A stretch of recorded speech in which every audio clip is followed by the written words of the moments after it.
I just want to mark the WPI reading for the month of April, coming in at 0.34 versus an estimate of a minus 0.21. That's the only flash that we have as of now. Of course, the breakdown will also come up on our screens, particularly what's happening with the manufacturing side of the industry. Maitli, just on that number, this is the first time, so the jinx has been broken, at least for this particular month. I don't know whether that's a trend in the making, but you're seeing a positive tick on WPI inflation.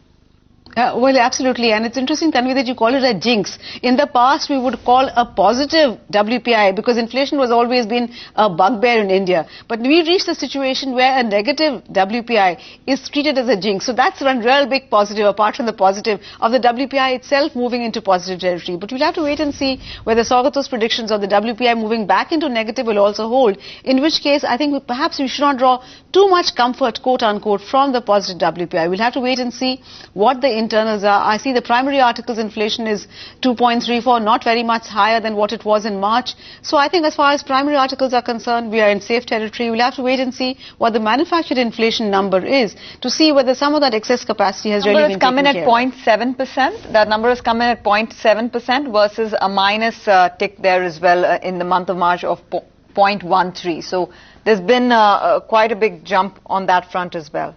Well, yes, it would seem to suggest that some of the excess capacity is easing out. And as we see the OROP and the 7th Pay Commission recommendations kick in, actually getting implemented, maybe there will be more demand for manufactured articles, particularly consumer durables, and that will see manufactured product inflation move up. Then hopefully corporates will start investing, because in the macroeconomic picture is far too complicated. It's not as if there's a one-to-one relationship. But to the extent that there was excess capacity, you're not going to see corporates invest. So this certainly is, well, to start with, prima facie, some good news. We'll have to see how it plays out.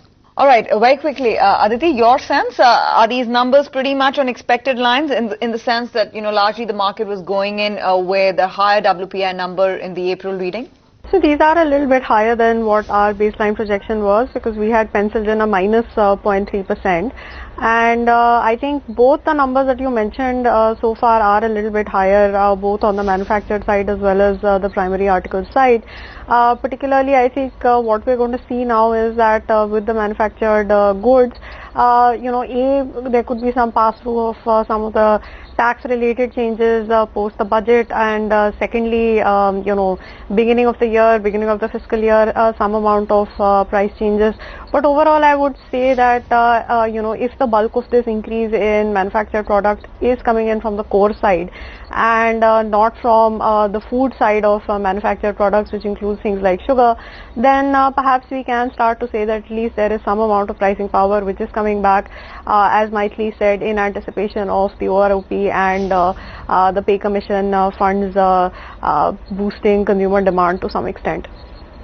But food articles, that one has come in at 4.23% versus 3.73%. Fuel and power, of course, is also edged higher at minus 4.83 versus minus 8.3. Shogato, food, that segment of the market and, prices picking up there, whether it's a CPI number or whether it's a WPI reading, I don't know how much would that settle in well with the comfort zone of the Reserve Bank of India.